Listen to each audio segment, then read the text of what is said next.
నమస్తే. తెలంగాణ రైతులకు ఇదొక గుడ్ న్యూస్ అనే చెప్పాలి.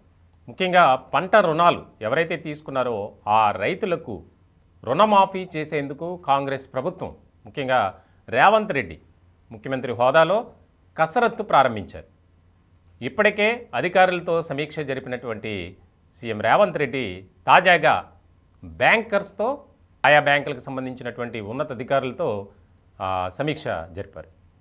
ఇది చాలా కీలకంగా మారినటువంటి అంశం. తెలంగాణలో అధికారంలోకి రాకముందు మాకు అధికారం అప్పగిస్తే రైతుల కోసం మేము పనిచేస్తాం, అలాగే ఎన్నో పథకాలు ప్రవేశపెట్టారు. ప్రధానంగా ఇది రైతులకు సంబంధించింది కాబట్టి నేను చెప్తున్నా.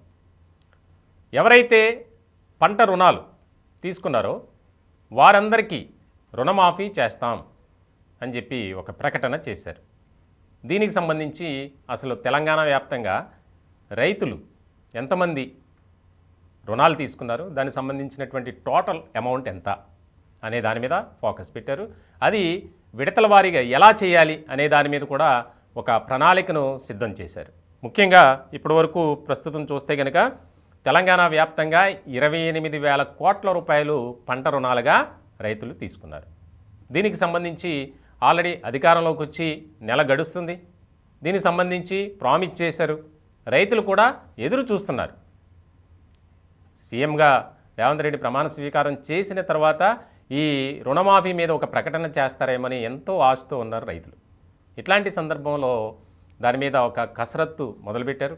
దీనికి సంబంధించి ఎలా చేయాలి, గత ప్రభుత్వాలు ముఖ్యంగా ఉమ్మడి రాష్ట్రంగా ఉన్నప్పుడు అప్పటి ముఖ్యమంత్రి వైఎస్ రాజశేఖర రెడ్డి గారు కూడా దానికి సంబంధించినటువంటి విడతల వారీగా అంటే 3 విడతల్లో ఆయా రకాలుగా విభజించి రుణమాఫీ చేశారు.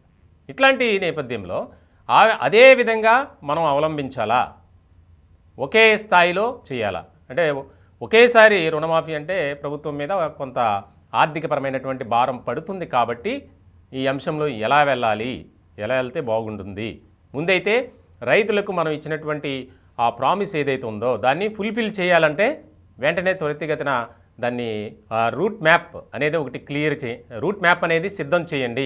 మనం ఏ విధమైనటువంటి నిర్ణయంతో ఈ రుణమాఫీ క్లియర్ చేయాలి అనే దాని మీద కూడా ఫోకస్ పెట్టారు. ప్రధానంగా ఈ 28,000 కోట్ల రూపాయలని ఎన్ని విడతలుగా చేయాలి అనేది ఇక్కడ కీలకంగా మారింది.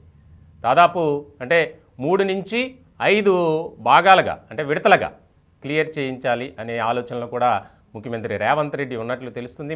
ప్రధానంగా బ్యాంకర్స్ కూడా అదే సలహా ఇచ్చినట్లు కూడా మనకి సమాచారం అందుతుంది. ముఖ్యంగా తెలంగాణలో రైతులు ఆయా బ్యాంకుల నుంచి రుణాలు తీసుకున్నారు కాబట్టి ఎక్కువగా ఉన్నటువంటి లోన్స్ ఏ బ్యాంకులు ఉన్నాయో వాళ్ళందరితో సమీక్షా సమావేశాన్ని ఏర్పాటు చేశారు. వాళ్ళ సూచనలను కూడా తీసుకున్నారు రేవంత్ రెడ్డి. ఎందుకంటే ఇది ఆర్థికపరమైనటువంటి అంశం కాబట్టి ప్రభుత్వంపై భారం పడకూడదు. ఇప్పుడిప్పుడే ఒక్కొక్కటి క్లియర్ చేసుకుంటూ వస్తున్నారు కాబట్టి రాష్ట్రంలో ఎన్నో వేల కోట్ల రూపాయలు అప్పులు మయమైపోయింది. సో ఇలాంటి సందర్భంలో చాలా జాగ్రత్తగా వెళ్ళాలి, అనవసరమైనటువంటి ఖర్చులు చేయకూడదని ఇప్పటికే ఆయా శాఖలకు అలాగే మంత్రులకు కూడా ముఖ్యమంత్రి రేవంత్ రెడ్డి ఒక ఆదేశం జారీ చేశారు. ఇలాంటి నేపథ్యంలో ఇది చాలా ముఖ్యమైనటువంటి అంశంగా తీసుకున్నారు రేవంత్ రెడ్డి. మొత్తానికి పండుగ తర్వాత అంటే సంక్రాంతి పండుగ తర్వాత దీనిపై ఒక ప్రకటన విడుదల చేసే అవకాశం కూడా కనిపిస్తుంది. దీనికి సంబంధించి 3 నుంచి 5 విడతల వారీగా రుణమాఫీ చేయాలన్న ఆలోచనలో కూడా ఉన్నట్లు మనకి తెలుస్తుంది.